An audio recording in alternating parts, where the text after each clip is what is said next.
हा,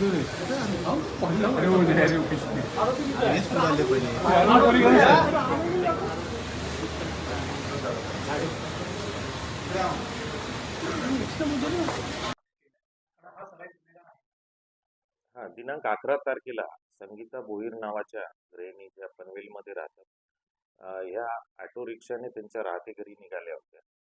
तेव्हा auto rickshaw चालकाने एका निर्जन ठिकाणी नाल्याच्या वर ऑटो रिक्षा बंद पडली हे कारण सांगून ऑटो रिक्षा थांबवली आणि मग तिच्यावर चाकूने वार केले, प्राणघातक हल्ला केला आणि त्यांच्या गळ्यातील मंगळसूत्र, त्या महिलेला तिथंच तसं सोडून ऑटो घेऊन फरार झाला होता.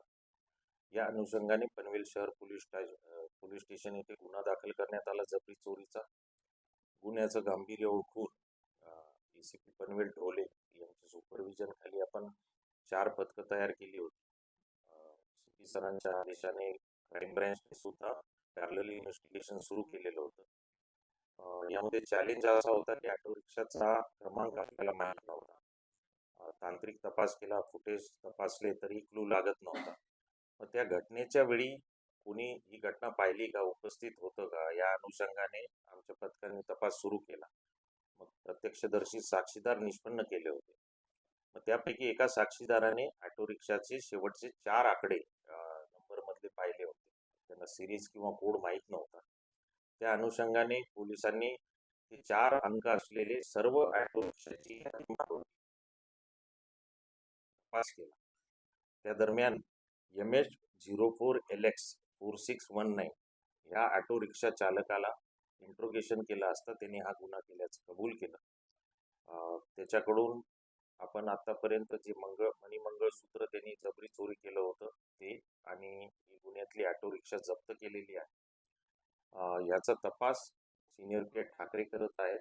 आज PCR साठी त्याला न्यायालयात हजर करण्यात येणार आहे आणि त्यांनी गुन्ह्यात वापरलेला हत्यार आपण जप्त करणं बाकी आहे, ते करणार आहोत. आरोपीकडे आपण प्राथमिक जो तपास झाला आहे त्यांनी सांगितलं की त्यांनी होम लोन, त्याचप्रमाणे पर्सनल लोन आणि गाडीसाठी पण लोन काढलेलं होतं. त्याचे हप्ते फेडण्यासाठी पैसे नव्हते आणि त्याच उद्देशाने त्यांनी हा प्रकार केल्याचं तो सांगतो. अधिक तपास पोलीस कस्टडी रिमांड मंजूर झाल्यावर त्याच्याकडे करण्यात येईल. आरोपी लपून बसलेला नव्हता, परंतु आरोपी निष्पन्न नव्हता, ऑटो रिक्षा निष्पन्न नव्हती, त्यामुळे हे जास्त आव्हानात्मक होतं. आणि मग इंट्रोगेशन केल्यावर त्यांनी हे कबूल केलं. हा, बरोबर आहे.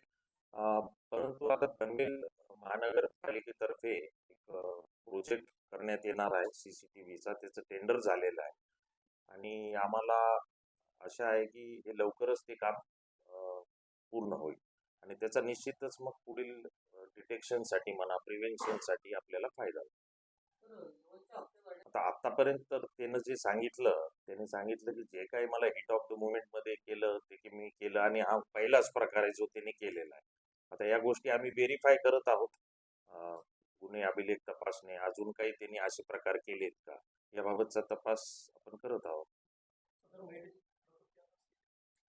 आता सध्या तरी स्थिर आहे असं कळतं.